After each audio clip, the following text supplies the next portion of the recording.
Donc, si vous êtes là aujourd'hui, c'est parce que la question de l'introduction à la captation et au montage vidéo avec Active Presenter vous a potentiellement intéressé. Donc, avant de démarrer, je vais vous parler deux mots du projet Comet qui finalement vous propose ou vous permet plutôt de participer à ce genre de webinaire formation de manière gratuite. En réalité, Comet, c'est l'acronyme de Communauté des hautes écoles technopédagogiques. Pour lequel nous œuvrons avec différents partenaires au niveau des hautes écoles. On est 14 partenaires ici et qui sont relayés alors par des personnes relais au sein de chacun de vos établissements. Laurence ici, qui est présente parmi nous, est personne relais au sein de Elmo, par exemple. Et donc, la personne relais collecte finalement les besoins des enseignants de haute école pour en discuter en réunion avec nous et de pouvoir alors envisager de programmer différentes formations. Je vois que Laurence fait un petit cœur et c'est très bien. Je te renvoie l'appareil. Pour pouvoir organiser ces formations, en fait, on bénéficie du Fonds social européen qui nous subventionne de manière à ce qu'on puisse offrir ce genre de formation gratuitement à tous les profs de haute école. Donc voilà pour le petit mot introductif en lien avec le projet qui nous amène ici. Et donc dans ce cadre-ci, on va justement aborder la question de la vidéo, non pas des usages pédagogiques, c'était l'objet d'une autre formation et d'un autre webinaire que je peux vous partager aussi, hein, ça a été enregistré également si vous êtes intéressé par le contenu. Ici, on va davantage s'axer sur tout ce qui est technique de captation au sens large pour avoir les bases de la captation et du montage vidéo en tant que tel. Alors, on a choisi Active Presenter pour plusieurs raisons que je vais vous présenter, mais ce que je compte faire maintenant, c'est faire juste un petit briefing sur quelques notions à garder en tête lorsqu'on parle de captation vidéo de manière physique ou alors au niveau logiciel. Je le montrerai également à la suite au niveau du logiciel. À tout le moins, je vais commencer par quelques notions ici, à savoir ici le cadrage et la composition. Qu'on soit bien d'accord sur les deux termes qui nous occupent. Le fait de cadrer, c'est l'idée de pouvoir sélectionner dans un espace un morceau de vie, de décor, de vision, pour montrer au spectateur un élément qui raconte une histoire quand il est raccordé à d'autres cadres ou plans. En gros, le fait de cadrer, c'est comme si vous me regardez ici. Eh bien, le fait de cadrer, c'est comme si j'avais sélectionné le fait de me retrouver soit de face caméra, soit sur le côté, soit en bas, soit en haut, soit en bas, etc. Ça, c'est le fait de cadrer. Au niveau de la composition, c'est le fait de pouvoir disposer dans l'espace en 2D à l'intérieur du cadre les différents éléments sélectionnés afin que le spectateur en ait une lecture évidente. Par la suite, réaliser des compositions susceptibles d'éveiller des sentiments ou une réaction sensible. Si je devais parler de composition, quand vous regardez ici ma webcam, voilà, j'ai une très belle tasse ici. Si j'avais décidé de la mettre sur l'imprimante, eh bien, ça aurait pu évoquer alors quelque chose dans ma composition, mon histoire finalement. Donc, c'est tous les éléments qu'on va mettre en place à l'intérieur du cadre. Pour apporter un peu plus de clarté encore par rapport à ces notions de cadrage et de composition, on va parler alors de règle des tiers. La règle des tiers, si vous prenez votre smartphone, vous pouvez activer la grille. La grille vous permet finalement d'avoir un quadrillage au sein de votre image, d'accord, au sein de votre objectif, qui va délimiter ce que vous allez filmer ou prendre en photo finalement. Ça va délimiter 9 rectangles. Et il faut savoir alors que l'œil, quand la personne va visionner votre vidéo ou votre photo, l'œil va se concentrer sur les différents cercles ici, qu'on voit en jaune, qui représentent alors les intersections de ces différents rectangles. C'est à cet endroit-là, potentiellement, qu'il serait intéressant de pouvoir amener de la composition. Ici, vous voyez ma collègue Natacha, qui se trouve à l'une des intersections. Bah, c'est là que notre regard, finalement, risque potentiellement de se poser le plus rapidement possible. On voit également le pied nu de Natacha. C'est un élément de composition, hein, aussi dans le sens où elle ne porte pas de chaussures, donc potentiellement, on est tranquille au bureau et tout se passe bien. Voilà, ça peut en tout cas éveiller ce genre de choses. Pareil ici pour les différents casiers, hein, on se dit on a beaucoup de boulot et les dossiers s'accumulent. Ça peut être une interprétation, encore une fois, de l'image, hein, mais on va utiliser cette fameuse règle des tiers pour composer notre image à l'intérieur de ce cadre. Je continue. Pour ce qui concerne maintenant la durée, le nombre de plans, lorsqu'on parle d'une vidéo. On parle d'une scène au départ qui est composée de 5 à X plans. Donc les plans, c'est quoi? C'est qu'on va placer la caméra à un ou l'autre endroit pour donner une vue globale finalement à la scène qu'on souhaite filmer. Si on dispose effectivement de plusieurs caméras ou de plusieurs plaies pour la déposer à droite et à gauche. Quand on parle de plan, ça dure vraisemblablement de 3 à 7 secondes. En tout cas, c'est en général, on s'attarde à faire des plans de 3 à 7 secondes. On ne parle pas d'un film de Michael Bay, je ne sais pas si ça vous dit quelque chose, où là, un plan durera peut-être 2 secondes. Et on va alterner les plans de 2 secondes en 2 secondes, et c'est moins évident au niveau de la lecture du film, parce qu'on a l'impression que ça bouge dans tous les sens et on perd tous nos points de repère. Le fait d'envisager d'un plan de 3 à 7 secondes fait qu'on a le temps de poser son regard, de comprendre là où on se trouve et les éléments qui composent l'image.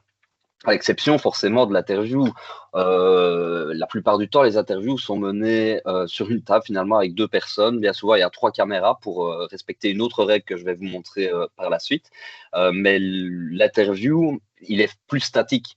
Sauf certaines émissions qui font des interviews où on les voit marcher finalement avec une caméra qui recule, ce genre de choses. Mais ça reste quand même le même principe.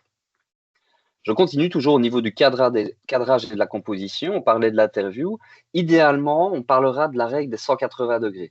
Pourquoi? C'est comme si on avait une diagonale invisible, ici, qui viendrait nous donner l'opportunité de placer nos différentes caméras pour avoir différents angles de vue, mais qui se trouvent du même côté de la ligne. Alors, je m'explique. Si vous aviez placé l'appareil numéro 3 du côté rouge, eh bien, on n'aurait pas une lecture évidente de ce qui se passe à l'écran. On aurait l'impression que les personnes auraient changé de place durant l'entretien. Le fait d'avoir les 3 caméras ici permet d'apporter un côté plus dynamique aussi au fait de filmer un interview, c'est-à-dire qu'on peut alterner les plans. On a une vision d'ensemble avec l'appareil numéro 1 qui va prendre en considération les 2 personnes, le plan 3 qui va filmer la personne ici à droite, et le plan numéro 2 qui va filmer la personne à gauche. Et le fait de pouvoir réaliser un montage vidéo d'une interview pour qu'il soit plus dynamique, imaginons que vous avez des étudiants, vous invitez à aller mener une interview, tout le monde a finalement, presque tout le monde a un smartphone aujourd'hui, on pourrait très bien imaginer 3 pieds, les 3 smartphones qui filment exactement le même interview, et pour le montage, alors on va alterner les différents plans. Une vision en 3D finalement vue du dessus pour le même principe, la même règle des tiers, la même règle des 180 degrés, pardon. Donc une caméra qui filme les 2 personnes, une autre qui va filmer la dame ici à droite et une autre qui va filmer le monsieur ici à gauche. Cette fameuse diagonale, avant de vous proposer cette petite vidéo, on peut prendre l'image du terrain de foot quand vous regardez un match de foot à la télé. Pour éviter d'avoir de la confusion entre l'équipe qui joue à gauche et qui doit marquer à droite, et inversement, on va placer les mêmes caméras sur la même ligne, du même côté du terrain. Et comme ça, on saura effectivement que les Diables Rouges jouent à gauche au début du match et puis ils vont jouer à droite. Si on changeait de côté en cours de terrain, on ne sait plus vers où ils vont. Donc c'est pour ça qu'on parle de la règle des 180 degrés. Alors, ce court extrait vidéo illustre à la fois la règle des 180 degrés, la durée des plans, le cadrage et la composition. Vous voyez ici que si je découpais finalement cette image en différents rectangles, on peut déjà dire que ce monsieur ici, c'est là qu'on a envie que l'œil se concentre. Et je vais lancer donc ce court extrait. C'est assez rapide, je ne vais pas le refaire non plus 10 fois au ralenti, c'est juste pour illustrer le propos. Je le lance.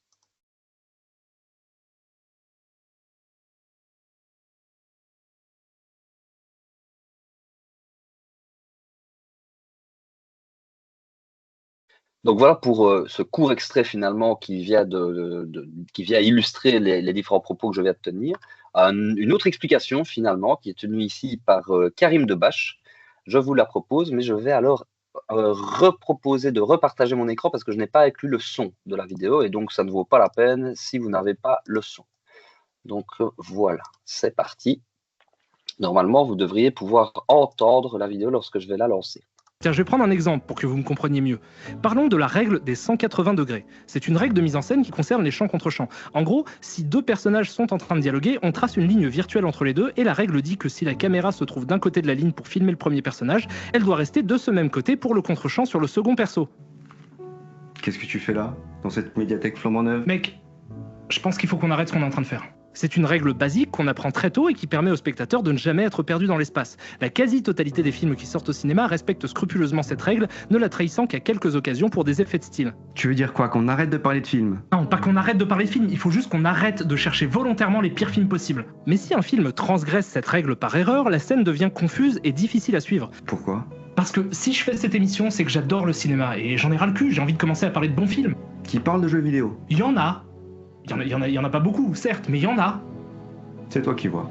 Et c'est comme ça que quelque chose d'aussi fondamental que la règle des 180 degrés devient évidente pour tous, même pour ceux qui n'ont aucune notion de mise en scène. Et voir les erreurs des autres leur permet d'apprécier d'autant plus quand un cinéaste décide de jouer avec cette règle. Sauf que Alone in the Dark annihile complètement ma théorie, et me fait me dire que certains films sont juste totalement dénués de tout intérêt. Voilà pour l'explication, peut-être un peu plus clair que ce que je viens de tenir par rapport à la règle des 180 degrés, mais c'est vraiment une illustration de ce que ça peut amener si on ne respecte pas cette règle. Donc voilà un peu pour baliser. Tiens, je vais prendre un exemple. Hop. Si vous utilisez un smartphone pour réaliser vos vidéos, je vous propose alors quelques conseils, notamment le fait de tenir votre smartphone à l'horizontale pour filmer en mode paysage. Pour la simple et bonne raison que si vous regardez la plupart des moniteurs aujourd'hui, des téléviseurs, etc., eh ben, c'est forcément un format 16/9. On n'a pas encore vu des écrans de cinéma à la verticale. Maintenant, c'est discutable parce que si vous réalisez une capsule vidéo qui sera présente sur les réseaux sociaux tels que, imaginons, TikTok ou Facebook et ne respecte pas forcément ce format à l'horizontale, eh bien, vous pouvez évidemment le tenir à la verticale pour, encore une fois, des questions de format et que vous ne soyez pas obligé de rogner dans l'image pour faire apparaître tel ou tel élément. Donc ça, c'est un détail technique, mais c'est fonction de la plateforme sur laquelle vous déciderez de diffuser la vidéo. Si vous filmez à la verticale, par ailleurs, je vous présente mon petit chien Sherlock ici, qui a servi de cobaye pour illustrer le propos. Si vous filmez à la verticale, des bords noirs vont apparaître sur les côtés gauche et droit de l'image si vous le diffusez sur un écran 16/9 classique ou un écran d'ordinateur, ce genre de choses. Et donc, le rapport sera de 4 tiers. Donc, c'est le rapport des anciens tubes cathodiques d'il y a quelques années maintenant. Tandis qu'à l'horizontale, eh ben, le rapport sera du 16/9, comme je viens de vous l'expliquer ici. On n'a pas besoin de couper sur la bande. Bien souvent, on se retrouve avec, pour illustrer le propos, on se retrouve avec des illustrations qui sont utilisées dans le journal parlé, par exemple, où on voit que des personnes ont filmé à la verticale parce qu'on se retrouve non pas avec des bandes noires, mais les journalistes utilisent la vidéo avec la même vidéo derrière la première vidéo finalement pour donner l'impression qu'ils filment sur l'entièreté de l'écran alors qu'ils ont filmé à la verticale. C'est plus pour un effet de style qu'autre chose qu'ils vont jouer sur le flou à l'arrière de la première vidéo, mais ça permet de combler alors ces deux bandes noires. À propos de la lumière, il faut veiller à ce qu'il n'y ait pas trop de contraste et ne pas filmer non plus à contre-jour. Donc les sujets dos à la fenêtre. Il faut filmer avec la source lumineuse dans votre dos. Sinon, ça donne un résultat comme ceci. Ici, on voit mon chien, on distingue juste son ombre finalement, il apparaît trop sombre. L'inverse étant vrai par ailleurs aussi, si c'est trop clair dans mon dos, l'image risque d'être brûlée. Donc il faut veiller à ne pas avoir trop de soleil et en même temps pas trop d'ombre. C'est vraiment un mélange savant finalement qu'il faut pouvoir respecter.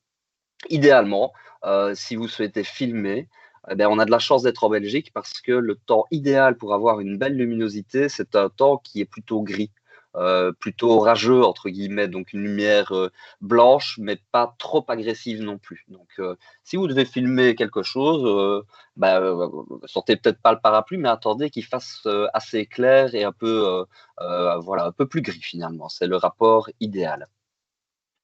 Toujours quelques conseils, c'est l'idée de pouvoir filmer à hauteur du regard, ça permet d'éviter les plongées qui donnent l'impression que le sujet filmé est dominé. Donc c'est effectivement, hein, si je filme par-dessus une personne, on aura l'impression que la personne nous regarde en ayant peur finalement de nous parce qu'on va donner l'impression qu'elle est plus petite. Et donc voilà, qu'on a plus de pouvoir en filmant que l'inverse.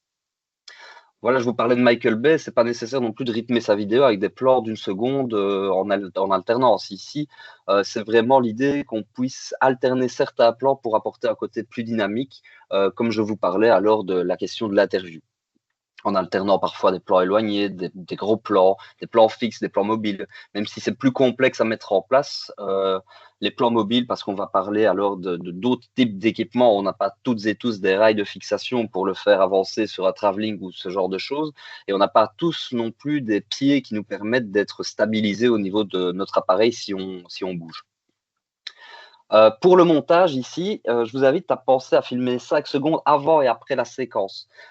Pour la simple et bonne raison que si vous ne filmez pas ces quelques secondes, vous aurez un peu plus difficile à recouper des extraits que vous utiliseriez dans le cadre de votre montage. Et donc, ça permet à un moment donné d'avoir une marge de manœuvre si vous devez couper au sein de votre vidéo et que vous devez récupérer alors l'un ou l'autre extrait. Voilà. Toujours dans quelques conseils au niveau de la résolution, du format et de la couleur, si vous filmez avec votre smartphone, certains permettent de filmer en 4K, c'est pas nécessaire parce que la plupart des écrans aujourd'hui ne sont pas forcément équipés du format 4K. C'est très lourd au niveau du poids pour l'enregistrement de vos vidéos. Et plus c'est lourd, plus c'est difficile aussi à traiter par le programme de montage parce qu'il va devoir calculer beaucoup plus de données que si c'était un format classique. Alors moi, ce que je vous propose, c'est de travailler soit sur même du 720, mais préférablement du 1080 pour pouvoir diffuser alors sur un écran de télévision classique. Voilà. Sachant aussi que plus vous montez en qualité au niveau de l'enregistrement d'une vidéo, plus ça va jouer aussi sur la capacité de votre batterie, ce sera plus gourmand de demander à votre téléphone de filmer avec ce format que de préférer un format plus classique, mettons. Donc le format d'image à préférer reste le 16/9, donc comme je vous disais, à l'horizontale, et voilà, ça se fait naturellement, directement via le smartphone. C'est inutile de changer aussi les paramètres couleurs établis par défaut dans votre smartphone, parce que vous pourriez très bien imaginer qu'en téléchargeant une application, une application professionnelle du traitement de l'image pour intégrer un filtre à votre caméra de smartphone, ben, votre smartphone, d'un point de vue purement matériel, il n'est pas forcément équipé que pour pouvoir gérer ces différents filtres et ces différentes capacités. Donc, autant utiliser les paramètres qui sont directement installés au sein de votre smartphone plutôt que d'utiliser telle ou telle application qui ne sera peut-être pas compatible. Voilà. C'est des conseils, hein, je vais dire, vous pouvez ne pas être d'accord, on peut en discuter aussi. Hein. Quelques indispensables. Au niveau de la littérature, ce qu'on peut mettre en évidence, c'est que si même la qualité de notre vidéo sur le plan esthétique et visuel n'est quand même pas super top, c'est pas grave si on a un super bon son. Si on a un mauvais son, mais qu'on a une qualité d'image qui est irréprochable, eh bien, on risquera malgré tout de perdre des personnes qui vont décider de regarder la vidéo. Donc, c'est préférable d'avoir un bon son plutôt que d'avoir une qualité exceptionnelle au niveau de la vidéo. Voilà. Et pour ce faire, alors, on en retrouve un peu partout, finalement. C'est des micros qui sont soit portatifs, soit qui sont équipés d'un récepteur Bluetooth, d'un émetteur Bluetooth plutôt, et de manière à pouvoir alors réduire tout le bruit ambiant lorsqu'on réalise une interview ou quand on décide de capter un son à l'extérieur, et ben, ça empêche d'entendre le vent derrière. Voilà, ce genre de choses. Donc, c'est vraiment super important d'avoir un bon son. Idem pour le pied. Hein. Et quand je vous parlais du micro, ici, il faut compter une quinzaine d'euros aujourd'hui pour avoir 2 micros et un récepteur émetteur Bluetooth. Voilà. À l'époque, il y a de ça 4-5 ans, on retrouvait ce genre d'équipement pour une cinquantaine d'euros. Donc, les prix tendent à se démocratiser tout doucement. Il en va de même pour les pieds ici. Hein. Le pied le plus classique qu'on a l'habitude d'utiliser, on n'est pas marié à la marque non plus, mais c'est celui qui permet pas mal de choses. C'est le GorillaPod ici que vous voyez en noir et blanc. En fait, vous pouvez l'accrocher vraiment n'importe où. Et vous pouvez le fixer. Vous pouvez fixer soit un appareil photo professionnel avec la vis tournante, soit directement un smartphone, car vous avez à votre disposition une pince qui est fournie avec l'appareil. Le pied qui se trouve ici tout à droite, c'est un pied qui est gyrostabilisé, c'est-à-dire que vous pourriez imaginer de filmer pendant que vous êtes en train de courir.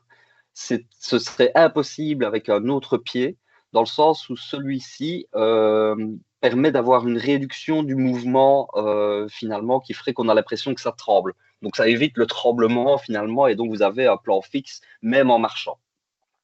Donc c'est assez confortable. Mais là, c'est un peu plus onéreux. Ici, il faut compter 80-90 euros pour un pied de ce type, de base, l'équipement de base. Alors, dernière info utile avant de se lancer dans l'aventure du montage et la petite démonstration que je vais vous faire. Où trouver des vidéos? On en retrouve sur toutes les plateformes, YouTube, Vimeo, Dailymotion, etc., etc. Maintenant, il faut respecter la question du droit d'auteur. Hein. On a l'opportunité de pouvoir intégrer des liens hypertextes qui renvoient vers des vidéos au sein de nos présentations PowerPoint, mais on ne peut pas télécharger les vidéos qui se trouvent sur YouTube directement. Voilà, il faut juste le savoir également. Les vidéos d'un MOOC, des banques de ressources spécialisées, la Khan Academy. Et j'ai envie de dire, vous pourriez même élaborer des vidéos aujourd'hui avec l'intelligence artificielle, mais ça, c'est un autre débat. On n'est pas là forcément pour ça aujourd'hui. Mais je peux vous en parler aussi quelques mots tout à l'heure si ça vous intéresse. Il en va de même pour des banques d'images libres de droit. Hein, si vous souhaitez illustrer un concept ou ce genre de choses, eh bien, il en existe tout un tas. Ici, The Noun Project, c'est plutôt une bibliothèque d'icônes qu'on va retrouver. Pixabay, Unsplash, Life of Pix, ce sont des banques de photos, encore une fois, toutes définitions confondues, avec plus ou moins de règles si elles sont libres de droit ou si elles nécessitent de créditer l'auteur pour X raisons. Donc voilà, vous pouvez aller jeter un œil aussi. Et de toute façon, je vous enverrai toute la présentation, tous les liens qui sont associés. Donc, vous n'êtes pas obligé de prendre note des différents points. Alors, pareil pour les banques de vidéos, hein, pour illustrer la transition entre deux plans. Imaginons, vous voulez voir apparaître, je sais pas moi, une cascade d'eau entre deux plans, que sais-je, ben, vous pouvez aller sur ce genre de site qui propose alors des extraits entre 30 secondes, 1 minute 30, que vous pouvez utiliser alors pour voilà, assurer des transitions ou des passages que vous explicitez, et puis il n'est pas nécessaire de forcément montrer autre chose que cela. Alors, jusqu'à présent, est-ce qu'il y a des questions? N'hésitez pas, on n'est pas beaucoup, hein, donc pas besoin de lever la main ou quoi que ce soit, vous pouvez y aller.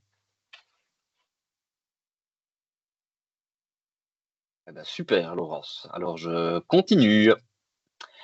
Donc, nous voilà maintenant dans le vif du sujet, découverte d'un logiciel de captation et de montage.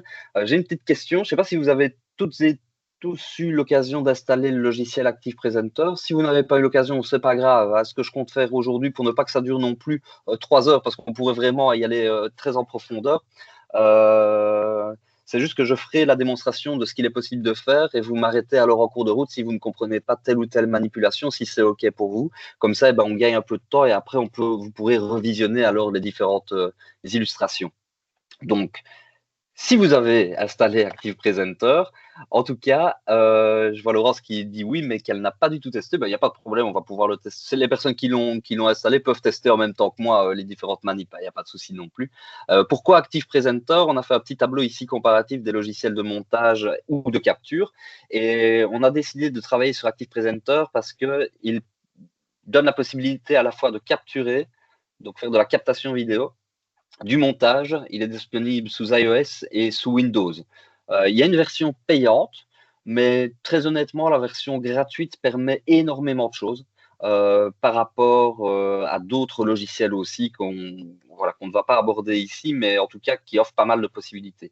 Le seul hic, entre guillemets, c'est qu'on ne peut pas l'utiliser directement sur un navigateur web. Donc, il faut installer le logiciel pour pouvoir s'en servir, contrairement alors à Screencast-O-Matic, qui permet effectivement tout, mais je le trouve moins ergonomique et moins facile finalement à appréhender que Active Presenter. Et à titre de comparaison, on a Camtasia, mais Camtasia est très onéreux. Je crois que la licence est de 300 €, si je ne dis pas de bêtises. Alors, ça dépend encore une fois de la licence institutionnelle que vous avez par rapport à tel ou tel logiciel de montage. Hein. Je sais que certaines autres écoles disposent de la licence Adobe et donc ont à leur disposition Adobe Premiere Pro, qui est un logiciel de montage vidéo voilà, qui prend toutes les caractéristiques et qui est assez costaud aussi. Mais nous, on n'a pas besoin forcément de tout ça. Si vraiment on est néophyte en la matière, moi, je vous conseille d'utiliser au départ Active Presenter. Voilà, pour ces raisons que je viens de citer.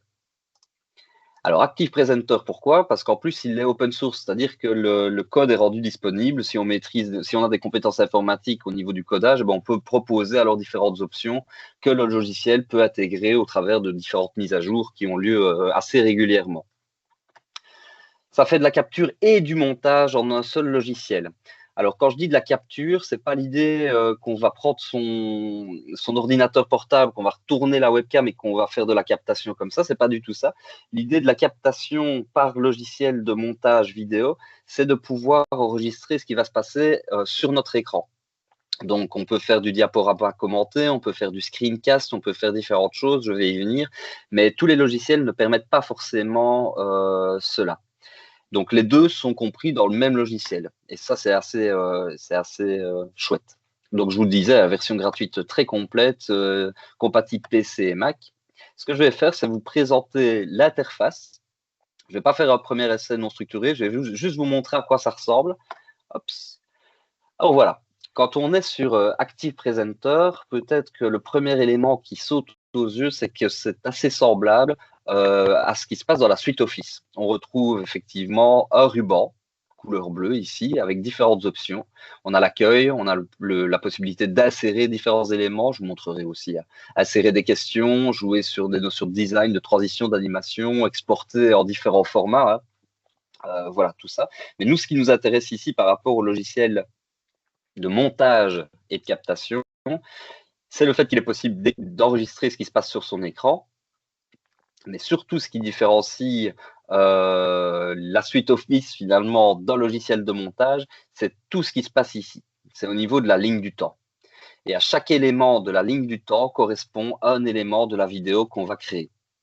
Alors, on n'a pas nommé les plans ici, hein, je vais vous montrer après vraiment plus en détail, mais vous voyez que les différents éléments s'accordent de telle et telle manière à pouvoir réaliser un bon montage. Et différentes options s'offrent à vous alors sur cette autre ligne qui se trouve au milieu de l'écran, notamment la possibilité de zoomer sur la ligne du temps pour se concentrer sur un aspect bien précis du montage, la possibilité de couper dans la vidéo, d'accélérer la vidéo ou la ralentir, ajouter une zone de flou, diminuer le son, assurer une transition douce ou rapide par rapport aux images, ajouter des sous-titres, générer des questions que vous pourriez alors exporter sur Moodle ou sur tout autre LMS finalement qui serait compatible, même avec H5P, HTML5. Je ne vais pas rentrer dans tous les détails techniques, hein, mais voilà un logiciel qui permet ce genre de choses.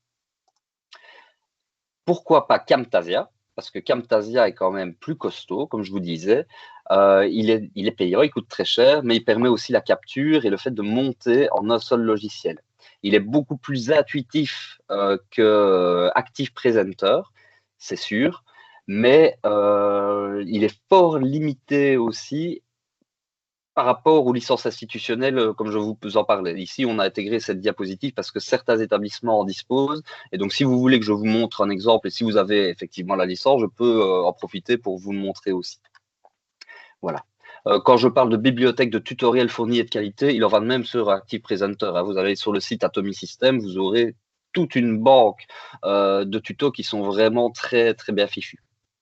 Donc voilà, quelques exemples de réalisation. Cette vidéo consiste Ouais.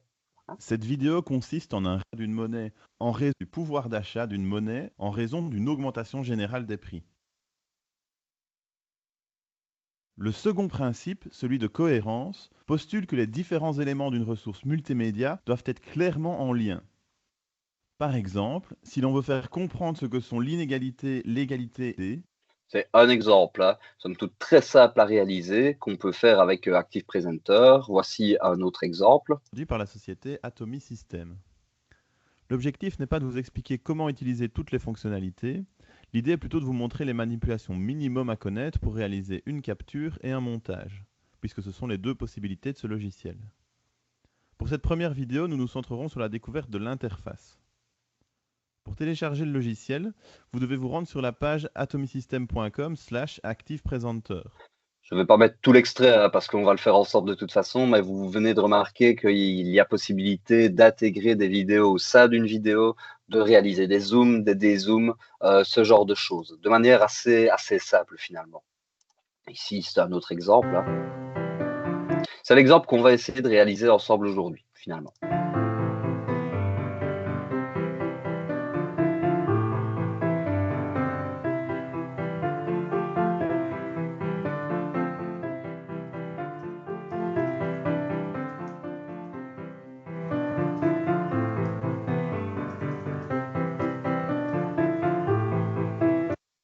Voilà, comme ça, vous aurez entendu ou vu toute l'équipe. Vous venez de voir mon collègue, alors vous venez d'entendre mon collègue Jonathan Rapp. Vous voyez ici ma collègue Noémie. Et à l'époque, vous voyez ma collègue Natacha qui posait avec ses pieds nus. Donc, je suppose qu'ils seront très contents qu'on parle encore d'eux aujourd'hui au travers des webinaires. Voilà, à tout le moins, je vais passer maintenant à la séance de questions-réponses si vous en avez jusqu'à présent.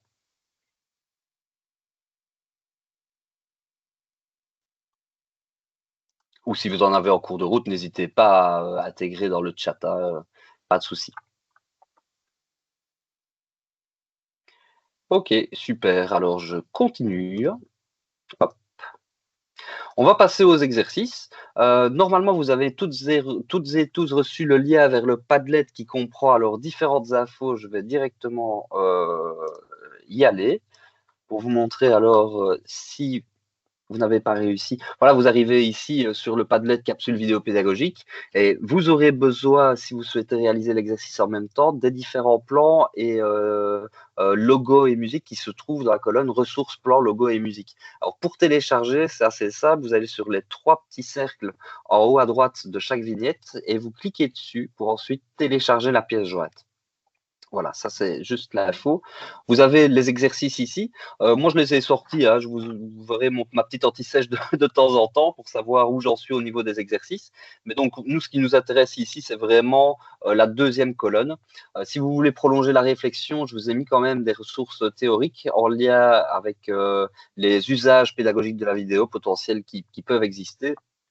Comment réaliser un script avec un modèle de script vierge.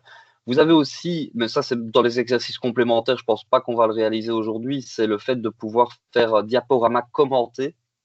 Donc on vous propose simplement un diaporama sur le fédéralisme belge, mais vous pouvez très bien le faire aussi avec vos propres présentations. Donc voilà, quelques ressources web aussi, notamment The Noun Project qu'on utilise beaucoup. Je vous montre juste à quoi ça ressemble.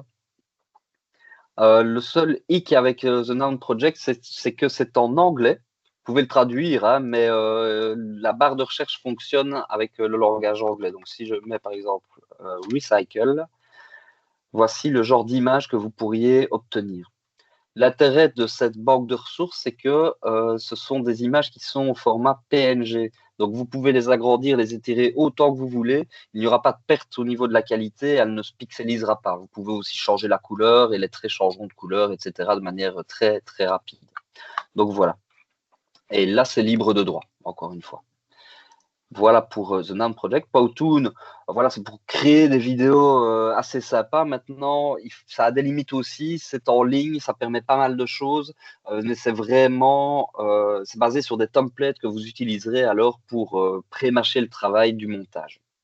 Et Remover, je ne sais pas comment on le dit exactement, Remover, si je ne dis pas de bêtises, ça vous donne l'opportunité de sélectionner un endroit de l'image que vous souhaiteriez supprimer. Voilà, c'est des petits outils qui existent. Si vous en avez besoin, n'hésitez pas à les utiliser aussi. C'est assez sympa et c'est alimenté aussi par l'intelligence artificielle pour un certain nombre de choses.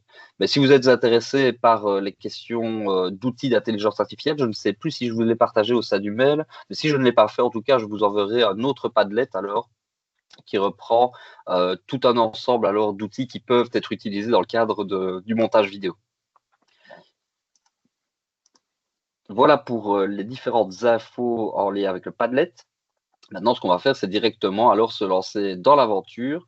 Quand vous lancez Active Presenter, voici où vous arrivez. Donc, ça ressemble assez à un logiciel type PowerPoint. Ah ben voilà, je l'ai envoyé dans le mail, super, super. Ça ressemble assez finalement à PowerPoint. Vous pouvez importer aussi vos PowerPoint existants, mais moi je vous le conseille pas trop parce que au niveau de la conservation de la mise en page de vos propres diapositives, ce ne sera pas forcément les mêmes qu'au sein d'Active Presenter. Donc vous risquez d'avoir des éléments qui sautent ou les polices d'écriture qui risquent de changer ou la taille des éléments que vous avez intégrés au sein de votre présentation. Donc moi je pars du principe que c'est pas super top de réaliser un diaporama commenté sur base d'un PowerPoint que vous auriez importé sur Active Presenter. Donc, en réalité, si vous devez faire un diaporama commenté avec Active Presenter, vous utiliserez une option et vous retournerez alors directement sur votre logiciel PowerPoint et pas Active Presenter pour enregistrer finalement ce qui se passe à l'écran. Voilà. Donc, je vais partir d'un projet qui est vierge ici. Et vous voyez, vous utilisez l'édition gratuite à des fins d'essai ou à des fins non commerciales. On ne va pas le mettre à niveau aujourd'hui, on va juste fermer ceci pour récupérer un peu d'espace. Et donc, comme je vous disais, tout est paramétrable, c'est-à-dire que vous pouvez augmenter la taille ou la diminuer par rapport à ce qui se passe à l'écran ici. Au centre, c'est votre écran de visualisation de ce que vous allez mettre en place au niveau de votre montage. Les 2 premières manipulations que je vais vous montrer avant de réaliser les exercices, c'est ceci.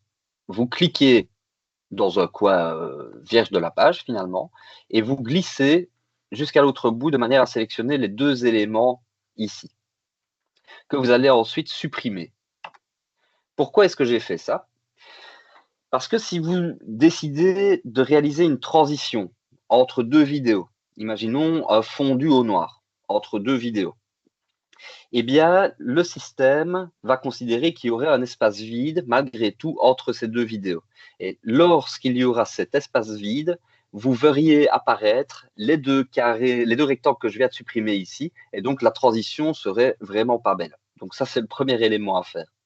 Le deuxième élément, si vous réalisez un fondu au noir, eh ben, il en va de même. Hein, s'il y a cette fameuse coupure entre les deux vidéos, on ne va pas voir apparaître un fondu au noir, mais ce sera un fondu au noir coupé d'un blanc avant de revoir le fondu au noir. Donc ce qu'il faut faire, c'est se déplacer ici sur le côté droit de l'écran. Et vous voyez ici, remplissage uni. Vous voyez la couleur, on ne sélectionne pas le blanc, mais on va sélectionner le noir. De cette manière-là, lorsqu'il y aura les transitions, eh bien, ce sera au noir et ce sera beaucoup plus doux au niveau du visuel. Je crois que le premier exercice, c'est l'idée de changer de langue finalement au sein du logiciel. Pourquoi on a intégré cet exercice? Parce que lorsque vous utilisez Mac, sauf si la mise à jour a changé, lorsque vous utilisez Mac et que vous venez de télécharger Active Presenter, il est par défaut en anglais. Donc la simple manipulation à faire, c'est cliquer sur Active Presenter pour ensuite aller dans les préférences. Et au sein des préférences, dans le général, vous avez la langue d'affichage et vous avez toutes les langues ici disponibles. Il est parfois nécessaire de relancer Active Presenter pour qu'il se remette à jour au niveau de la langue que vous avez choisie. Mais ça, c'est un petit détail. Ça, c'est la première chose. La deuxième chose, c'est qu'on va commencer alors par insérer différents plans au sein de notre ligne du temps. Alors, comment on fait? On va sur le ruban bleu, tout au-dessus. On clique sur Insérer, Vidéo, à partir du fichier. Là, il faut juste que vous alliez retrouver les différents plans que vous avez enregistrés sur votre ordinateur et vous les sélectionnez. Un point négatif que je trouve, s'il y a des codeurs parmi vous qui veulent se lancer dans l'aventure, ce serait de pouvoir proposer à Active Presenter de sélectionner une multitude alors de plans en même temps. Ici, c'est plan par plan qu'il est nécessaire d'intégrer les éléments. Donc, je vais commencer par le plan numéro A, je double-clique. Excusez-moi, et vous le voyez apparaître alors directement au sein de la ligne du temps. Je refais la même manipulation. J'intègre le plan numéro 2 et j'intègre le plan numéro 3. Ce qui se passe en faisant ce que j'ai fait, c'est que les plans se superposent. Donc, gardez à l'idée l'image d'un millefeuille. Vous voyez apparaître la première surface, mais derrière cette première surface, il y en a d'autres qui se cachent. Si les feuilles sont l'une au-dessus de l'autre, on ne voit pas ce qui se passe en dessous. Voilà, c'est une explication toute bête, hein, mais gardez bien ça en tête. Donc, gardez l'image du millefeuille. On a le plan 3 qui est au-dessus du plan 2, qui est lui-même au-dessus du plan A. Donc, lorsque je vais prévisualiser ici le résultat de mon montage, ce qui va se passer, c'est que je ne vais voir que le plan 3, pas le plan 2 ni le plan A. Vous voyez, ça ne va pas bouger. Je lance prévisualisation. Voilà, on a beau passer de plan en plan, on ne voit que le plan 3. Donc, ce qu'on va faire, c'est qu'on va glisser les plans l'un à côté de l'autre. Alors, vous voyez ici que le plan A, on aimerait bien que ça démarre par celui-là. Donc, on va décaler le plan 2, simplement en cliquant et en maintenant le plan 2 pour le faire glisser à droite ou à gauche. Il en va de même pour le plan 3. Et voilà, on les a l'un à la suite de l'autre. En glissant ces différents plans, lorsque j'arrive à la fin du plan précédent, vous voyez qu'une ligne rouge apparaît. C'est la ligne qui marque alors la fin du premier plan avec celui du second. Voilà, il y a un effet un petit peu magnétique qui vous empêche d'aller trop loin. Vous avez une sorte de frein lorsque vous arrivez à la fin, donc c'est assez confortable aussi pour pouvoir gérer les différents plans. Alors, quelques détails par rapport à ça. Je travaille sur des vidéos courtes ici parce que ça facilite aussi l'essai. Hein. Si vous aviez des vidéos d'1h30, ce serait plus complexe à vous montrer parce que la ligne du temps serait beaucoup plus longue et donc on travaillerait sur des sections qui seraient comme ceci et c'est moins visible. C'est juste la raison pour laquelle j'ai choisi cette plan-ci. Alors, je regarde sur ma petite fiche. Pourquoi on travaille en escalier, donc plan par plan, et qu'on ne travaille pas comme ceci sur la même ligne?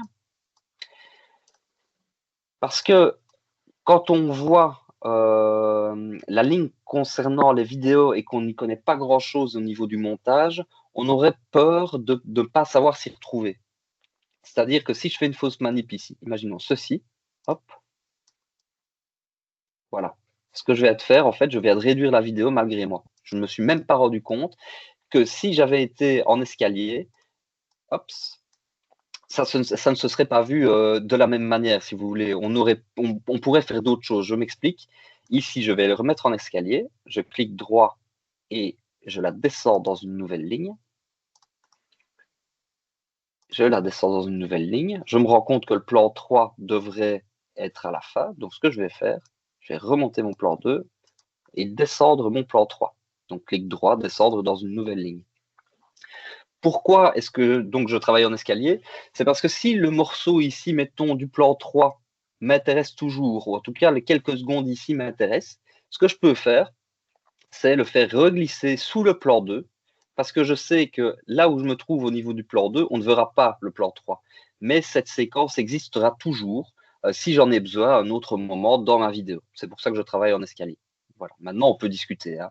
Il n'y a vraiment pas de souci. Le plan A, j'aimerais le nommer autrement. Ce que je fais, c'est simplement cliquer une fois sur le plan A. Je me dirige tout à droite de l'écran. Je clique sur Interactivité et je renomme alors mon plan. Plan Noémie. Je relâche et vous voyez alors apparaître ici à gauche le nom que j'ai décidé de donner à ce plan-là. Je peux le faire pour tous les plans et je peux intégrer aussi le nom directement au sein de la ligne du temps, comme vous le voyez ici à plan Noémie, plan 2. Et c'est une option à cocher. Quand vous cliquez droit, hop, vous voyez montrer les noms de l'objet. Ben, si je le décoche, on ne voit plus rien. Alors que c'est parfois, franchement, très confortable. Parce que ce qui va se passer, si je mets plusieurs éléments sur la même ligne, j'y reviens, hop, eh bien, le nom de ma ligne va changer. Il y a plusieurs objets, donc il ne saura pas faire le listing de l'ensemble des éléments qui composent ma ligne. OK? Donc, je vais la redescendre dans une nouvelle ligne, voilà. Et donc, la deuxième, finalement, consigne était de pouvoir raccourcir la vidéo. Alors, plusieurs moyens. Si on veut que la vidéo fasse 30 secondes, vous voyez ici que vous avez la ligne du temps avec les secondes qui s'affichent. Je vais arriver à 30 secondes. Je sais que mon repère, c'est ici, avec cette ligne qui vient d'apparaître au niveau de mon curseur. Eh bien, ce que je vais faire, c'est venir à la fin de mon plan 3. Si je veux uniquement couper la fin de mon plan 3, je vais cliquer à la fin de celui-ci, glisser et maintenir jusqu'aux 30 secondes. Voilà. Ça, là, j'ai une vidéo de 30 secondes. C'est une première possibilité de pouvoir couper dans la vidéo. Une autre possibilité qui donne exactement la même chose, c'est que je vais me placer à un endroit bien spécifique parce que je sais qu'entre 23 secondes et 25 secondes, c'est cette partie-là de la vidéo qui ne m'intéresse pas. Alors, je vais utiliser les deux petits carrés qu'on retrouve sur le curseur, le carré vert et le carré orange, que je vais glisser d'un côté et de l'autre pour délimiter ma zone. Vous voyez? Donc, cette partie-ci, je vais demander au système de l'extraire, soit de la copier pour la remettre ailleurs après, soit la couper, soit la déplacer. Comment est-ce que je fais? Je coupe cette séquence, je copie la séquence ou j'efface la séquence. Ici, je vais l'effacer. Et voilà, on voit maintenant que j'ai toujours la même vidéo, mais avec un trait rouge qui apparaît, qui correspond finalement à une découpe que j'ai faite pour conserver mes 30 secondes. Donc ça, c'est encore une autre possibilité. L'autre possibilité, hop, je me remets ici. Pour récupérer le curseur avec les côtés vert et orange, il faut double-cliquer finalement. Et on se retrouve avec de nouveau le curseur avec la ligne bleue ici qui apparaît. Donc la troisième possibilité pour découper, vous placez à l'endroit où vous souhaitez réaliser la découpe et vous cliquez sur l'option diviser les objets audio et vidéo. Hop. Et là, on se retrouve non pas avec un seul et même plan, on se retrouve avec deux plans. Et donc, à partir du moment où on a les deux plans, bah, ce qu'il faut faire, c'est soit réduire la durée de l'un ou de l'autre. Voilà. Voilà comment on peut couper une vidéo avec Active Presenter. Donc ça, c'était, je pense, la première consigne. Je regarde si j'ai d'autres choses à dire. Non. Alors, le deuxième exercice, finalement, c'était la possibilité d'intégrer des éléments à vos vidéos. Alors, on se place à l'endroit où on souhaite intégrer un élément. Ici, ce sera le plan A. Je vais vraiment me mettre au tout début de la vidéo. Et je vais intégrer un titre, finalement, à cette séquence. Comment est-ce que je vais faire? Donc, je vois que je suis bien sur la bonne séquence.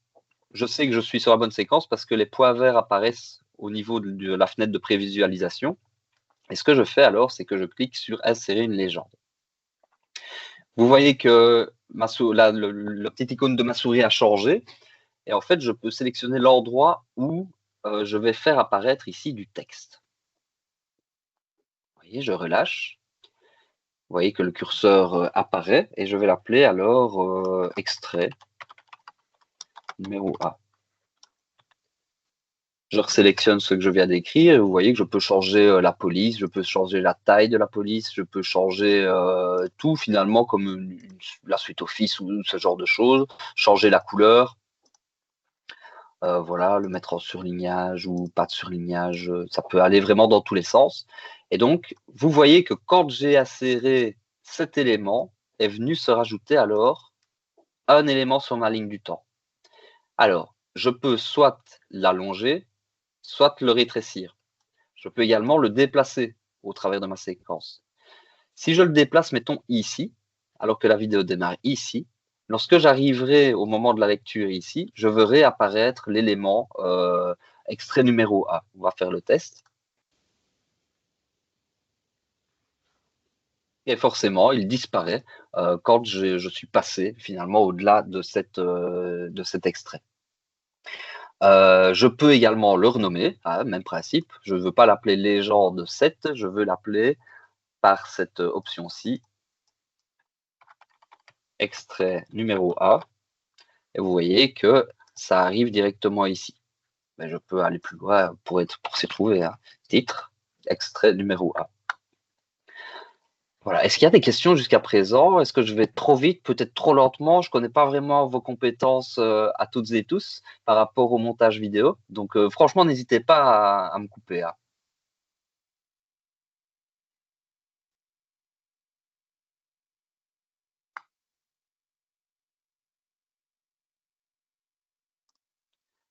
Et ne me dites pas que j'ai été déconnecté non plus. Ça va toujours. OK. Je continue avec l'extrait numéro 2. On peut changer le nom des plans, la question des calques, je vous en avais parlé aussi. On va refaire la manipulation alors pour un autre titre à notre autre plan ici. Donc je me place à l'endroit où je veux que ça apparaisse, mettons ici. Je clique bien sur le plan une fois avant de faire ma manipulation. Et alors j'insère de nouveau une légende. Sauf que là, je ne vais pas la mettre dans le coin supérieur gauche, je vais la mettre dans le coin inférieur droit. Voilà, extrait numéro 2.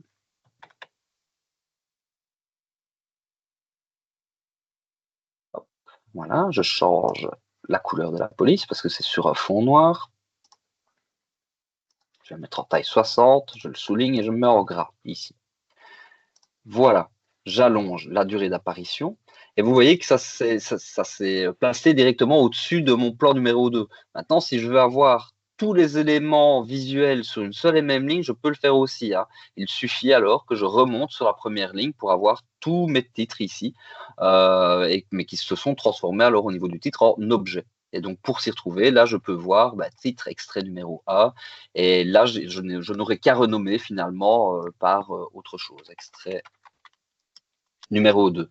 C'est ça que je disais tout à l'heure, il y a deux écoles. Il y a des personnes qui travaillent sur une seule et même ligne et d'autres qui vont travailler en escalier pour mieux s'y retrouver. Donc ça, c'est vraiment au fur et à mesure de la manipulation qu'on va pouvoir choisir ce qui nous plaît le plus finalement, ce qui sera le plus efficace. Et je vois dans les commentaires, oui, c'est en manipulant qu'on voit que c'est pas si facile. En effet, tout paraît super simple. J'ai envie de dire, il faut tester, il faut retester, il faut prendre le temps de pouvoir tester. Mais comme je vous dis ici, c'est pour ça que j'enregistre la vidéo, hein. C'est vraiment pour aller en détail sur le moindre petit système qui vous permettrait d'aller un peu plus vite par rapport aux questions du montage. Une fois que vous aurez fait la manipulation 2, 3 fois, ça deviendra un roulement qui sera de plus en plus évident et de plus en plus facile. Mais oui, je peux pas vous mentir ici, hein, c'est pas si facile finalement de se lancer dans l'aventure du montage. C'est la raison pour laquelle on a décidé de choisir ce logiciel-ci, parce qu'il s'apparente vraiment à ce qu'on connaît finalement un peu déjà. La suite Office, les poids de repère, ce genre de choses, eh bien, on peut jouer un peu plus facilement que si c'était un programme plus professionnel finalement et plus onéreux aussi d'ailleurs. Voilà pour l'extrait numéro 2 avec l'intégration du titre.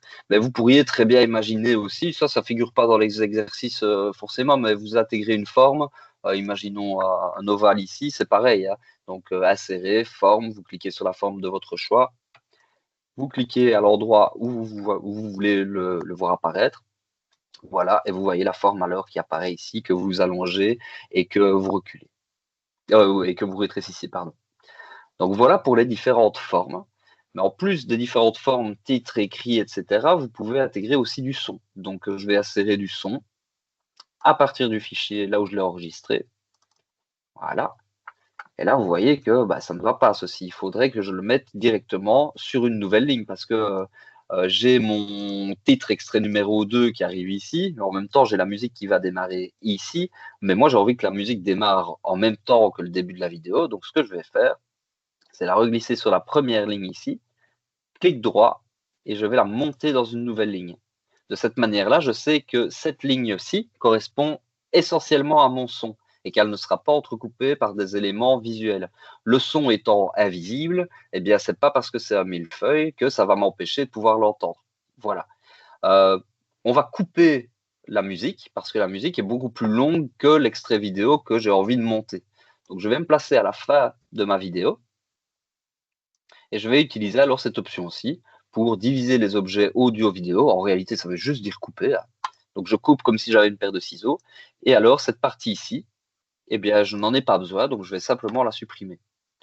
Si j'avais voulu la fin de la chanson et pas le début, eh bien, j'aurais utilisé l'autre option que je vous montrais tout à l'heure, ou juste un extrait de la vidéo et pas une partie de l'audio et pas tout l'audio. Ce que j'aurais fait, c'est utiliser ceci. Hop, je sélectionne la partie qui ne m'intéresse pas et je la coupe. Voilà, donc plusieurs manières de faire pour conserver alors cet extrait audio. Et à tout moment, quand vous avez un doute, vous pouvez utiliser alors la fonction prévisualisation. On va entendre alors normalement la musique qui va se lancer. Et vous voyez que les éléments se construisent au fur et à mesure. Extrait numéro 2 va bientôt arriver. On le voit apparaître ici.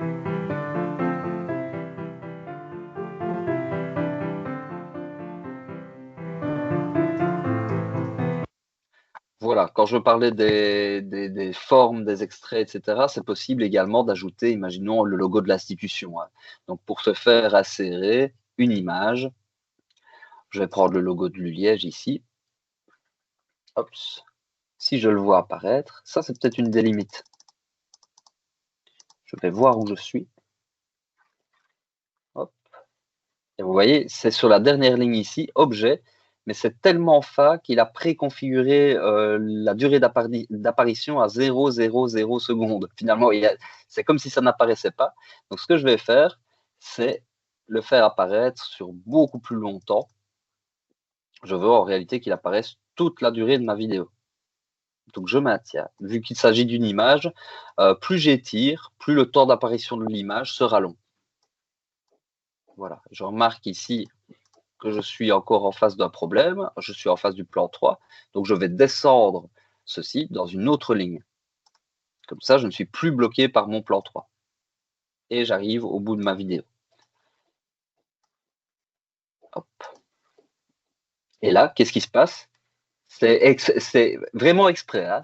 C'est un petit piège que je vous ai tendu. Il n'y a personne qui m'a repris, mais qu'est-ce qui vient de se passer? Pourquoi est-ce que je ne vois pas apparaître, selon vous, le logo de l'institution?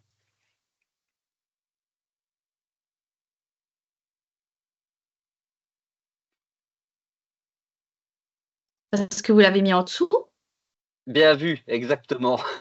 Il aurait fallu que je monte l'image du logo et pas que je la descende tout en bas. C'est exactement ça. Donc, ce que je vais faire, c'est essayer de la remonter. C'est un peu de la chipote exprès, ce que j'ai fait ici. Je vais le mettre à côté de ma musique et je vais le monter dans une nouvelle ligne pour le glisser. Et de cette manière-là, alors, hop, je le vois apparaître. Et vous voyez que le logo apparaît tout en haut à gauche de l'écran. Voilà. Ça peut durer toute la durée de la vidéo, forcément, comme ça peut apparaître au début si c'est une phase d'intro qui présente le titre, ou à la fin. Voilà, on peut le déplacer aussi où on veut. Voilà, si je décide de le placer là, c'est pareil. Je peux l'agrandir, l'étirer en fonction de la qualité effectivement de l'image.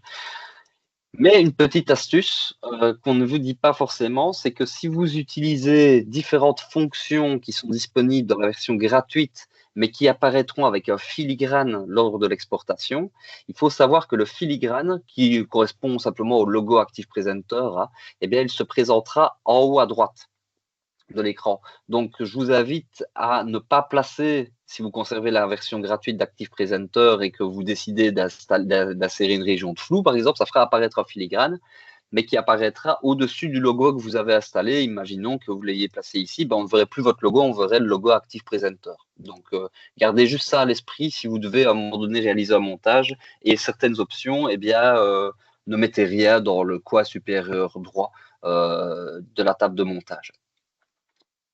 Voilà, je regarde ici si j'ai d'autres choses à dire par rapport à ceci. On va peut-être parler des transitions. Je vous parlais des fondus au noir. C'est un faux ami finalement, parce que les transitions, c'est quand on va partir d'une diapositive vers une deuxième diapositive.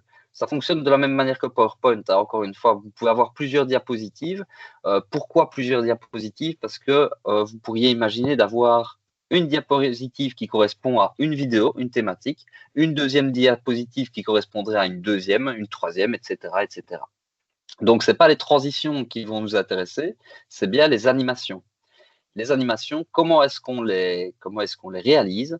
On sélectionne le plan pour lequel on souhaiterait réaliser une animation, en réalité une transition. On va intégrer un effet d'entrée, on va le faire apparaître en fondu. Et là, vous voyez qu'un rectangle vert est apparu, ce qui correspond à mon effet. Je peux allonger la durée de l'effet ou la réduire. Ça, c'est mon effet d'entrée. Vu qu'il y a plusieurs plans, bah, je vais assurer une transition entre les différents plans en faisant un effet de sortie sur la première vidéo. Je vais la faire disparaître en fondu. Et quand je vais aller sur la troisième, je glisse mon curseur sur la troisième, je vais ajouter un effet d'entrée, apparaître en fondu. Et vous voyez mes différents rectangles apparaître. Hop. Voilà, on va prévisualiser.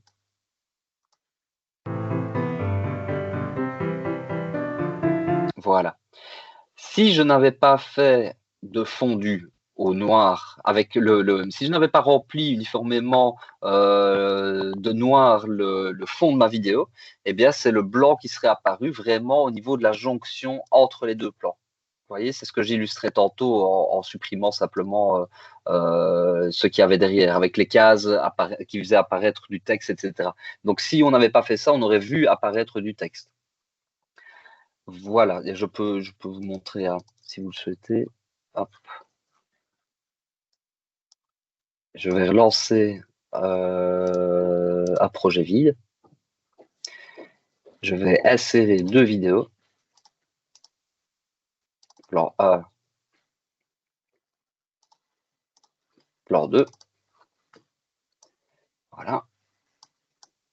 Je vais les mettre sur la même ligne parce que ça ne changera rien. Et je vais alors intégrer l'animation. Mais là, je vais jouer sur l'effet de sortie, l'effet d'entrée, on ne verra pas forcément la différence, mais un effet de sortie là-dessus et un effet d'entrée sur l'autre plan. C'est très subtil, hein, mais lorsque vous exporterez la vidéo, c'est quand même dommage de repartir dans le programme de montage pour réexporter pour ce genre de détails. Voilà, c'est très très subtil, mais vous allez voir.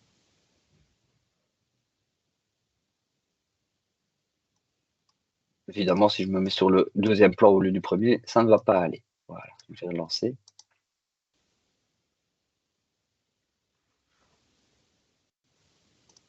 voyez, c'est tout simple, hein, mais il faut juste le savoir. La première manipulation qu'il doit y avoir, c'est un remplissage uniforme noir et la suppression alors des éléments écrits. Alors, je continue.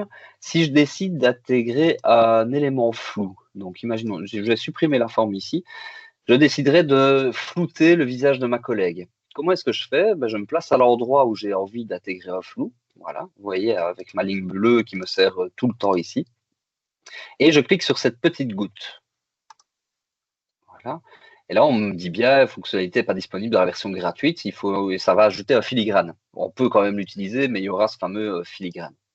Donc, je vois ma zone de flou apparaître, que je sélectionne et je positionne cette zone de flou là où je veux qu'elle apparaisse. Ce que je peux faire avec cette zone de flou, bah, pas mal de choses encore une fois, hein. Si je viens dans les options ici, dans les propriétés plutôt du plan, vous voyez que j'ai des effets de flou. Je peux l'augmenter, hein, ce sera de plus en plus flou, ou le diminuer. L'orientation du flou, le fait que ce soit un rectangle ou une ellipse. Voilà, je vais opter pour l'ellipse ici, ça me va bien. Le truc, c'est que vous voyez apparaître cette case verte qui correspond à la durée d'apparition du flou. Moi, je veux que ça apparaisse sur l'entièreté de ma vidéo. Ici, c'est un autre plan que j'ai coupé, donc ça, voilà, c'est un détail, hein, mais imaginons que vous auriez toujours à votre disposition l'entièreté du plan. Ce que vous faites, c'est que vous glissez pour avoir une zone plus ou moins longue d'apparition du flou. Alors, contrairement à certains logiciels de montage professionnels, si ma collègue avait bougé sa tête à gauche ou à droite, on n'est pas à l'abri, hein. Certains journalistes ne le maîtrisent pas encore suffisamment. Donc, des personnes, on les reconnaît parce qu'ils ont laissé la zone de flou au même endroit. Ben, ce qui va se passer, c'est que, imaginons que ma collègue ait bougé sa tête sur la droite, ici. Eh bien, je vais me positionner au moment où elle aurait tourné sa tête à droite et j'ajoute alors un marqueur. Un marqueur, ben, j'ajoute ici, ajouter keyframe, mais après avoir bougé la zone de flou pour correspondre à l'endroit là où elle s'est trouvée. Et je dis, ce qui différencie les logiciels de montage professionnels, c'est que vous ne délimitez pas au départ une zone de flou, vous délimitez une zone sur la tête de la personne et le système va s'occuper de suivre la personne sans avoir besoin d'intégrer les différents points qui vont suivre la personne. Ça se fait de manière automatique. Ici, ce n'est pas le cas. Donc là, on peut voir l'exemple. C'est assez rapide.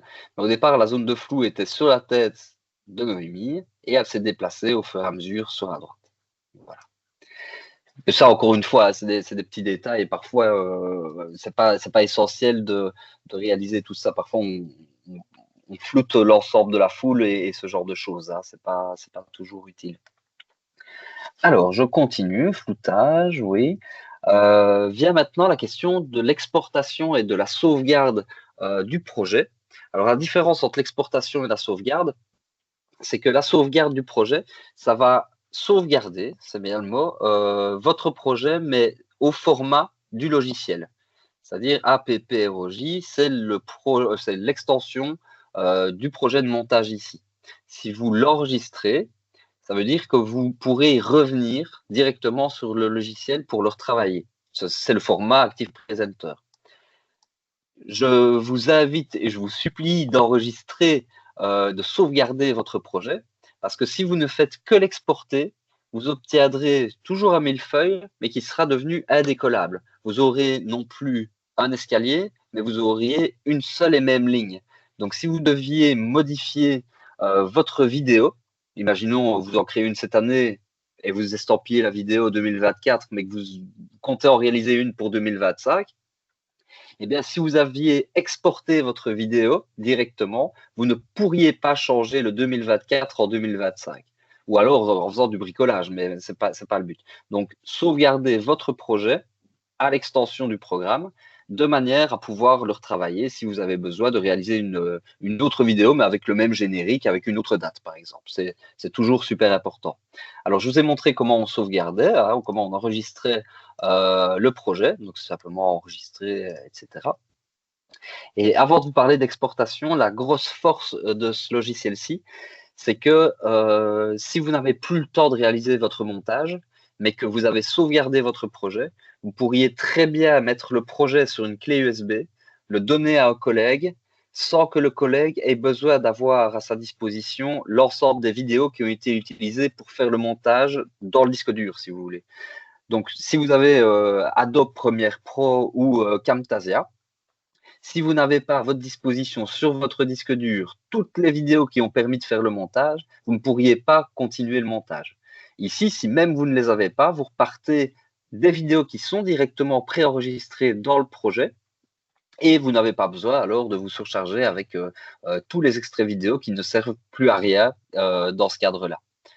Donc voilà, c'est toujours intéressant aussi quand vous devez travailler avec plusieurs collègues ou que vous mettez ensemble plusieurs étudiants qui n'ont pas forcément toutes et tous les mêmes vidéos. Ça, c'était pour la sauvegarde, mais la possibilité d'exporter, je vais le faire ici. Il y a plusieurs formats, HTML5, je ne vais pas rentrer dans les détails aujourd'hui, c'est plus pour intégrer des questions de manière interactive, mais aujourd'hui, il existe des systèmes beaucoup plus simples, beaucoup plus rapides. Je pourrais vous montrer si ça vous intéresse. Juste à vous de me dire après la présentation ici, mais je vous présenterai peut-être ça. Donc, exporter en vidéo. C'est préconfiguré de toute façon pour avoir un format MP4. C'est le format le plus classique aujourd'hui qu'on retrouve. Vous pouvez aller dans les différents paramètres, il y en a plein ici, MP4, WebM, MKV, AVI, etc. Mais voilà, dans le doute, vous pouvez vraiment utiliser du MP4. Vous cliquez sur OK. Il existe déjà parce que j'ai fait quand même des petits tests avant. On me rappelle l'idée du filigrane. On l'exporte. Vous voyez qu'il faut déjà un petit peu de temps pour un extrait de 23 secondes. Donc, imaginez pour 1h30 le temps que ça peut prendre. Donc, il faut vraiment laisser votre ordinateur branché. C'est essentiel et que vous ayez aussi de la place sur votre disque dur par rapport à ceci. Donc, je visualise le fichier de sortie. Oui, je n'ai pas mis de son, excusez-moi. Voilà. Vous voyez, à ce que je disais, le filigrane Active Presenter se présente comme ceci. Et là, vous avez une vidéo au format MP4 que vous pouvez déposer sur n'importe quelle plateforme et ce sera lisible par tout le monde. Voilà pour le montage vidéo en tant que tel. Ce que je vais vous montrer, c'est comment créer un screencast. Donc, l'autre possibilité de ce logiciel, comme je le disais, c'est de faire de la captation vidéo. Donc, je vais ouvrir un projet vide. Hop. Je garde toujours le même réflexe de supprimer ces éléments qui ne me servent à rien. Je vais faire un remplissage uni en noir. Et je vais utiliser l'option écran d'enregistrement que vous voyez ici. L'écran d'enregistrement, j'enregistre l'écran en tant que vidéo. Si j'avais choisi enregistrer la simulation interactive, ça m'aurait permis de pouvoir mettre en évidence quand je clique, par exemple. C'est pour montrer une manipulation logicielle. Ah, il faut cliquer ici, et puis il faut cliquer là, sélectionner ceci. On verrait alors tout un tas d'éléments qui apporteraient une petite touche complémentaire à ce qui se passe à l'écran au niveau de la manipulation de la souris. Moi, c'est pas ça qui m'intéresse. Ce qui m'intéresse, c'est de pouvoir enregistrer une présentation type diaporama commenté ou ce qui se passe sur le logiciel ici, par exemple. Oui, pas de problème. Merci pour votre venue. En tout cas, Monsieur Mandou, c'était un plaisir aussi. Donc, enregistrer l'écran en tant que vidéo. Vous voyez apparaître sur mon écran un rectangle bleu qui délimite la zone que je veux enregistrer. Alors, je peux la personnaliser, là, je peux enregistrer cette zone-ci, cette zone-là, etc. Mais je peux aussi enregistrer le plein écran. Moi, je vais juste enregistrer cette zone-ci. Voilà. Je peux activer mon micro ou le désactiver, activer ma caméra ou la désactiver. Ici, je ne peux pas le faire parce que ma caméra fonctionne déjà pour Teams, mais c'est une possibilité. Vous auriez alors une autre ligne qui s'afficherait sur votre ligne de montage une fois l'enregistrement terminé. Voilà, j'appuie sur Record. Vous voyez un petit décompte pour se préparer. Puis après, vous réalisez alors ce que vous voulez montrer, expliquer. Voilà, vous cliquez, vous faites tout ceci. Vous connaissez bien. Hop, j'avance, j'explique ce qui se passe. Et une fois que j'ai terminé ma présentation, vous ne le voyez pas parce que c'est sur l'autre écran, mais en réalité, c'est sur la barre des tâches qui se trouve tout en bas. Et vous avez une icône Active Presenter. Et lorsque vous cliquez dessus, vous voyez apparaître alors la barre d'outils d'enregistrement. Soit vous la mettez en pause et vous pouvez reprendre au moment où vous voulez, soit vous décidez d'arrêter d'enregistrer. C'est nous ce qui va nous intéresser. On va arrêter l'enregistrement. Oui, ça c'est normal, il va se mettre à l'échelle parce que la zone d'enregistrement que j'ai choisie ne correspond pas à la taille de mon écran, mais c'est encore une fois un détail. Et vous voyez que sur ma ligne du temps, je vois apparaître à la fois tout ce que j'ai enregistré à l'écran et une autre ligne qui correspond à l'enregistrement de ma voix. Alors, vu que ma voix passe déjà par Teams, elle ne passe pas par l'enregistrement ici, mais ça devrait bien se passer chez vous, ne vous tracassez pas. Pourquoi est-ce que je vous montre ceci et pourquoi est-ce que je n'utilise pas l'enregistrement de diaporamas commentés par PowerPoint? Pour la simple et bonne raison que si j'étais passé directement par PowerPoint pour faire un diaporama commenté, eh bien, je n'aurais pas eu la possibilité d'avoir le même type de fichier séparé en deux lignes bien indépendantes l'une de l'autre. Là, je peux vraiment jouer sur tous les fronts. Voilà, donc ça c'est une et c'est intégré au même programme. Donc autant le faire finalement via cette manipulation ici. En tout cas de mon point de vue. Hein. Encore une fois, on peut discuter. Et pareil, encore une fois, si je décide à un moment donné de faire un zoom sur le drapeau belge à ce moment de la vidéo, eh bien je peux le faire avec d'autres options qui se trouvent directement dans l'interface ici. Hop. Je vais juste aller là. Mais là, c'est ce qu'on va appeler le. Pour faire un zoom sur une zone bien spécifique de la vidéo, je vais cliquer ici, le zoom and pan. Vous voyez que la zone apparaît. Je peux allonger le temps d'apparition et le temps de zoom finalement vers la zone qui m'intéresse. Je peux déplacer la zone de zoom, ce que je vais faire ici au niveau du drapeau. Et là, ce qui se passe, c'est que, hop, on voit qu'un zoom s'effectue. Le problème, c'est que si je ne dézoome pas, le zoom va rester fixé sur la même partie, tout le temps, toute la durée de la vidéo. Donc, je reclique sur la même option, Zoom and Pan, et je vois alors ce rectangle de nouveau apparaître, mais ici, je vais agrandir la zone pour récupérer ma zone initiale. Et donc, voilà ce qui se passe.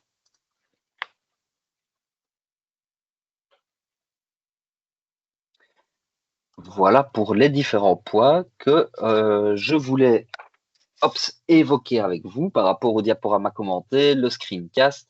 Je vais passer tous les éléments, plus de détails ici. Vous pouvez faire un spot, c'est-à-dire que vous auriez toute la partie de l'écran qui deviendrait un peu sombre, sauf la partie que vous décidez d'éclairer. C'est un petit gadget en plus. Vous pouvez intégrer des sous-titres à votre vidéo, sachant que d'autres systèmes le font de manière automatique. Ici, vous devriez taper mot à mot ce qui se passe. Voilà, ceci est un sous-titre. Vous voyez que la zone apparaît, mais que c'est d'une durée de 2 secondes, que vous pouvez allonger, que vous pourriez copier-coller, que vous pourriez agrémenter au fur et à mesure de la vidéo. Mais ça, des systèmes automatiques le font, donc autant en profiter. Je pense avoir fait le tour des différents exercices, en tout cas par rapport à la présentation que je vous ai faite. Je suis sorti un petit peu du cadre, mais je pense avoir fait le tour, en tout cas pour les principales fonctionnalités. Et donc, est-ce que vous avez des questions? Remarques, interventions, c'est le moment, c'est l'instant.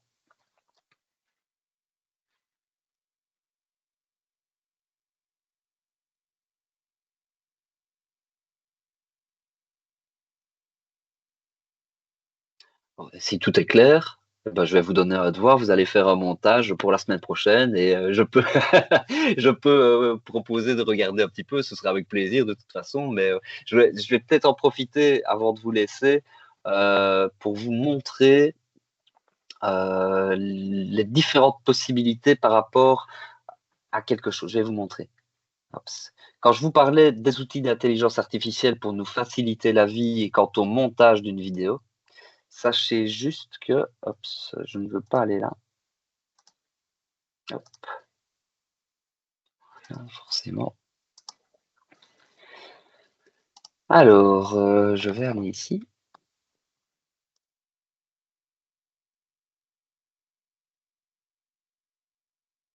Parce que je vous parlais de banques d'images libres de droit, mais vous pourriez très bien imaginer d'utiliser l'un de ces systèmes pour générer alors directement une image pour l'intégrer à votre vidéo. Mais si vous voulez partir d'une base au niveau du montage vidéo, sachez qu'il existe un système qui s'appelle LumenSac.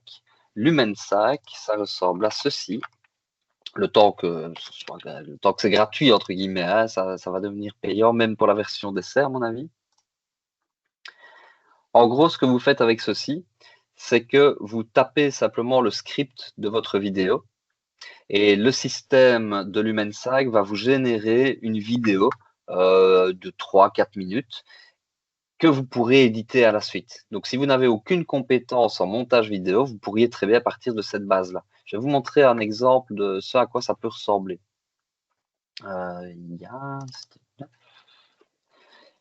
Voilà. Donc là, ce que j'ai fait, c'est que j'ai demandé au système de prendre en considération une présentation PowerPoint que je lui ai fournie et d'en faire une vidéo en retirant les éléments clés de cette vidéo. Donc voici ce qu'il me propose.